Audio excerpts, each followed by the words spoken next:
पंकज वैष्णव एक बार फिर से आप सभी का क्रेजी जीके ट्रिक के डेली करंट अफेयर की सीरीज में स्वागत करता हूं। आज के सेशन में हम डिस्कस कर लेते हैं 1 अगस्त के हमारे सभी करंट अफेयर को। एक एक क्वेश्चन, एक एक फैक्ट आराम से नोट कीजिए, आराम से सुनिए, पूरे सेशन को आराम से देखिएगा, रिलैक्स होकर। एक एक फैक्ट बहुत ही इंपॉर्टेंट है, यहां से आपको डेफिनेटली एग्जाम में क्वेश्चन देखने को मिल सकते हैं। पीडीएफ क्रेजी जीके ट्रिक के एप्लीकेशन पर जाकर आप ले लीजिए। जिस भी डे की डेली करंट अफेयर की आपको पीडीएफ चाहिए वो आपको क्रेजी जीके ट्रिक एप्लीकेशन पर मिल जाएगी, तो वहां से आप कलेक्ट कीजिए। तब तक हम चलते हैं हमारे आज के करंट अफेयर के पहले क्वेश्चन पर। देखें, डॉक्टर एमएस स्वामीनाथन की जयंती 7 अगस्त को सतत कृषि दिवस के रूप में किस राज्य ने घोषित किया है? तो एमएस स्वामीनाथन, नाम सुना इनका? भारत में ग्रीन रिवॉल्यूशन के जनक, फादर ऑफ ग्रीन रिवॉल्यूशन या हरित क्रांति। 1966 के बाद भारत में हरित क्रांति की शुरुआत की गई थी डॉक्टर एमएस स्वामीनाथन के द्वारा। यहां पर भारत में खाद्यान्न उत्पादन को बढ़ावा देने के लिए हरित क्रांति को लाया गया था। स्पेशली गेहूं की फसलों की पैदावार में बहुत ही ज्यादा बढ़ोतरी देखने को मिली थी हरित क्रांति के माध्यम से। तो एमएस स्वामीनाथन भारत में फादर ऑफ ग्रीन रिवॉल्यूशन है। इनकी जयंती है 7 अगस्त को। अब 7 अगस्त को सतत कृषि दिवस के रूप में महाराष्ट्र राज्य ने अपने यहां पर घोषित किया है, क्योंकि इस दिन एमएस स्वामीनाथन की जयंती है। डन हो जाता है। तो महाराष्ट्र गवर्नमेंट ने यह घोषणा की है कि एमएस स्वामीनाथन की जयंती को सस्टेनेबल एग्रीकल्चर डे के रूप में मनाया जाएगा। 7 अगस्त 1925 में एमएस स्वामीनाथन का जन्म हुआ था। बेसिकली ये बिलोंग करते हैं भारत के तमिलनाडु राज्य से, तमिलनाडु के रहने वाले थे। बहुत ही famous Indian scientist, father of green revolution और इसके अलावा फादर ऑफ इकोनॉमिक इकोलॉजी के रूप में भी एमएस स्वामीनाथन को जाना जाता है। काफी सारे अवार्ड एमएस स्वामीनाथन ने अपने नाम किए, बहुत लंबी लिस्ट है इनके अवार्ड की। अगर हम नजर डालते हैं तो इंपॉर्टेंट इसलिए हो जाते हैं क्योंकि तीनों पद्म अवार्ड भी मिल चुका है एमएस स्वामीनाथन को और भारत रत्न अवार्ड भी दिया जा चुका है। सीक्वेंस वाइज देखते हैं। सबसे पहली बार इनको जो पद्मश्री दिया गया था वो 1967 में दिया गया। इसके बाद सेकेंड जो हाईएस्ट पद्म अवार्ड है, पद्म भूषण, ये दिया गया एमएस स्वामीनाथन को 1972 में। फिर पद्म विभूषण दिया गया 1989 में। तो ये हो गए तीनों पद्म अवार्ड। भारत रत्न से सम्मानित किया गया था 2024 में। तो चारों इंपॉर्टेंट जो अवार्ड है वो मैंने आपको बता दिए।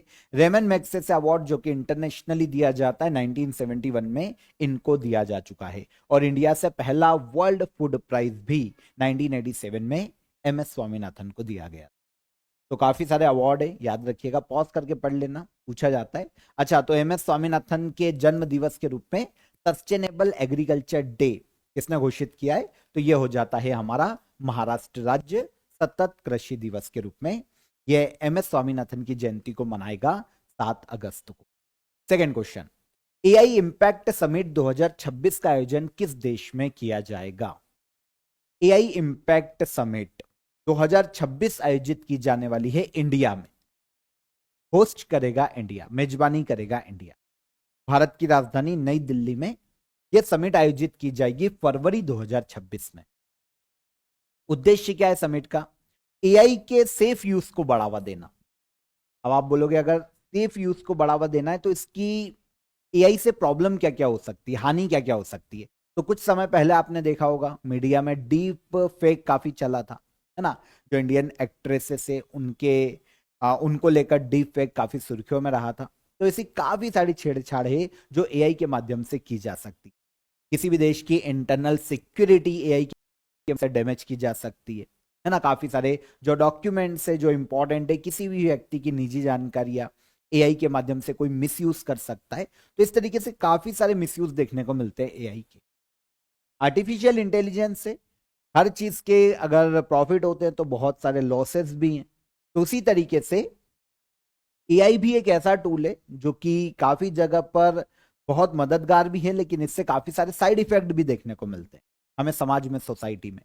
तो समिट का उद्देश्य यह था कि भाई दुनिया में एआई को सेफली यूज को कैसे बढ़ावा दिया जा सकता है और इसके मिस यूज को कैसे रोका जा सकता है। इन सभी मुद्दों पर चर्चा करने के लिए एआई इंपैक्ट समिट का आयोजन किया जाएगा 2026 में भारत की राजधानी नई दिल्ली में।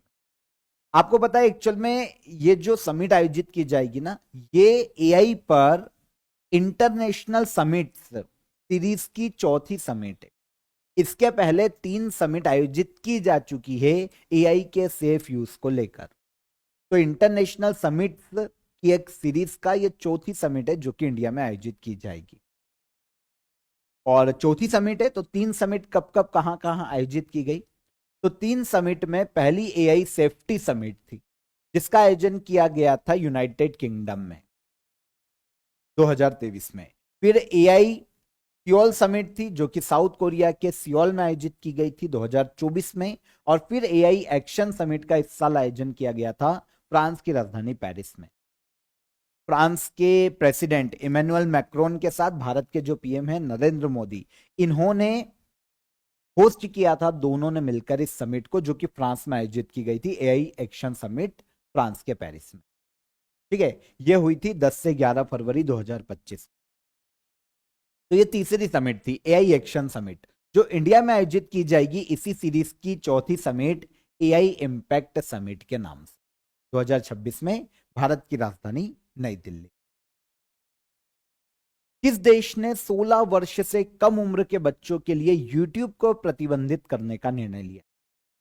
तो वर्ल्ड का एक ऐसा देश जिसने ये डिसीजन लिया है कि 16 साल से कम उम्र के जो उनके यहां पर सिटीजन हैं, जो बच्चे हैं, वो यूट्यूब को भी यूज नहीं कर पाएंगे।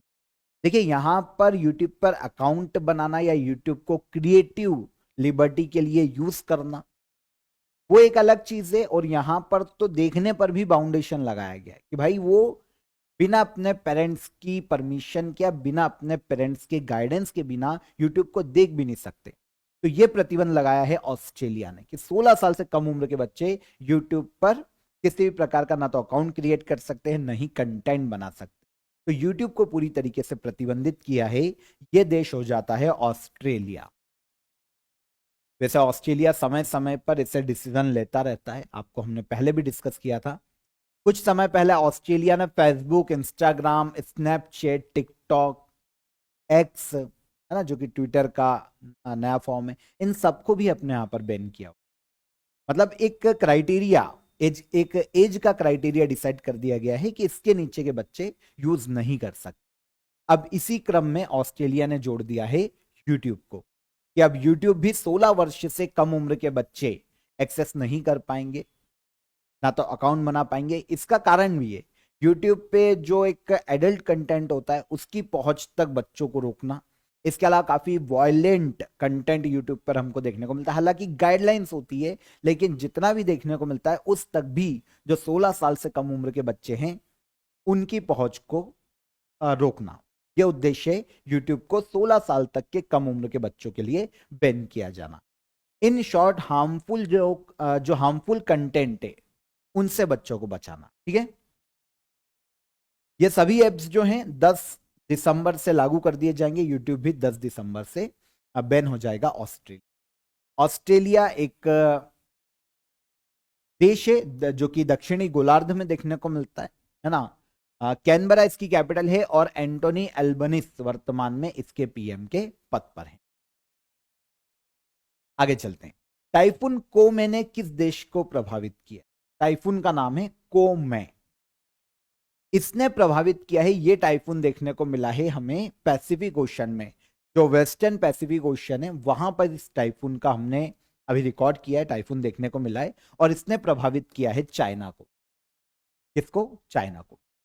चाइना के अलावा दक्षिण चीन सागर में, है ना, जो पैसिफिक ओशन का वेस्टर्न एरिया है, वहां पर हमें जापान, फिलीपींस और चाइना, इन देशों को प्रभावित किया है टाइफून कोमे ने।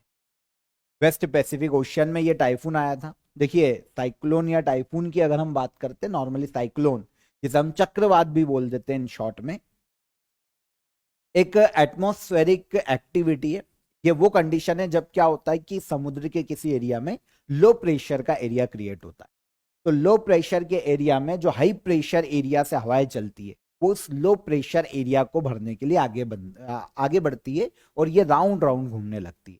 इससे तूफानों का निर्माण होता है। इन तूफानों को अलग अलग जगह पर साइक्लोन, टाइफून और अलग अलग नामों से जाना जाता है। ठीक है, अब देखिए, अगर हम कोमे की तो हमने बात कर ली कि ये हमको कहाँ देखने को मिला, तो ये पश्चिमी पैसिफिक ओशियन में देखने को मिला है। चाइना, जापान, फिलीपींस ये देश प्रभावित हुए हैं।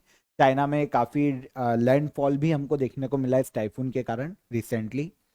कुछ जो अलग अलग रीजन में टाइफून या साइक्लोन को अलग अलग नाम से जाना जाता है उसको देखिए। कैरेबियन सागर में जो साइक्लोन आते हैं उन्हें हरिकेन के नाम से जाना जाता है। कैरेबियन सी जो उत्तरी और दक्षिणी अमेरिका के जो मध्य का एरिया है वहां पर, तो कैरेबियन सी में हरिकेन कहा जाता है। चाइना सी में से टाइफून कहा जाता है। इंडियन ओशियन में ट्रॉपिकल साइक्लोन के नाम से जाना जाता है। जापान में टाइफू इसे कहा जाता है। और अगर हम नॉर्दर्न ऑस्ट्रेलिया में जाते हैं तो इसे विली विलीस के नाम से जाना जाता है। और यूएसए में इसे टॉर्नेडो के नाम से पुकारा जाता है। अभी जो रिसेंटली कुछ समय में लास्ट ईयर या इस साल जो फेमस हमें साइक्लोन देखने को मिले, इनमें साइक्लोन रेमल ये आया था बंगाल की खाड़ी में। इसने भारत में वेस्ट बंगाल को प्रभावित किया था और बांग्लादेश को प्रभावित। एक साइक्लोन आसना है जो कि अरेबियन सी में देखने को मिला था। भारत में गुजरात को इसने प्रभावित किया था वेस्टर्न एरिया में। साइक्लोन दाना आया था, ये आया था बे ऑफ बंगाल में, इसने ओडिशा राज्य को प्रभावित किया था। साइक्लोन फैंगल भी हमको बे ऑफ बंगाल में देखने को मिला और इसने तमिलनाडु राज्य को इंडिया में प्रभावित किया था। साइक्लोन डेलिया की बात करें तो ये ऑस्ट्रेलियन रीजन में आया था, ऑस्ट्रेलिया इससे प्रभावित हुआ था। और साइक्लोन गेरेंस की बात करें तो ये इंडियन ओशियन में देखने को मिला। और इंडियन ओशियन में एक आइलैंड है जिसका नाम है ला रियूनियन आइलैंड, इसको प्रभावित किया था साइक्लोन गेरेंस। तो ये 2025 के मेनली और 2024 में भी कुछ हमें साइक्लोन देखने को मिले जिनको यहां पर मैंने आपको बताया है। कहां पर आए और किन किन क्षेत्रों को, रीजन को प्रभावित किया ये देख लेना। तब तक मैं आपको बता देता हूं ऑफर ऑफ द डे। आप सभी के लिए आरआरबी एनटीपीसी एग्जाम के लिए आप ग्रेजुएशन और अंडर ग्रेजुएशन के लिए एनटीपीसी का कंप्लीट पैकेज ज्वाइन कर सकते हैं। ई बुक है आप सभी के लिए हिंदी और इंग्लिश में। जनरल अवेयरनेस, मैथमेटिक्स और रीजनिंग ये तीनों आपका इस ई बुक में कवर हो जाएगा। लास्ट टाइम क्विक रिवीजन के लिए आपको ये एनटीपीसी के एग्जाम में बहुत ही हेल्प करने वाला। इसके अलावा आपको जो PYQs हैं वो भी यहाँ पर मिल जाएंगे एक्सप्लेनेशन के साथ, वो भी आपको आपके इसी कंप्लीट पैकेज में मिल जाएंगे एनटीपीसी के। तो काफी अफोर्डेबल प्राइस में अभी के लिए आपको मिल रहा है। डिस्क्रिप्शन में इसकी लिंक है, वहां से आप इसे डायरेक्ट अवेल कर सकते हैं। कोई भी हर्डल आता है हेल्पलाइन नंबर पर कॉल कीजिए, व्हाट्सअप कीजिए, आपकी क्वेरी वहां पर सॉल्व हो जाए। तो स्पेशली आरआरबी एनटीपीसी एग्जाम के लिए ये आपके लिए कंप्लीट पैकेज है। ई बुक है हिंदी और इंग्लिश दोनों ही लैंग्वेज। चलिए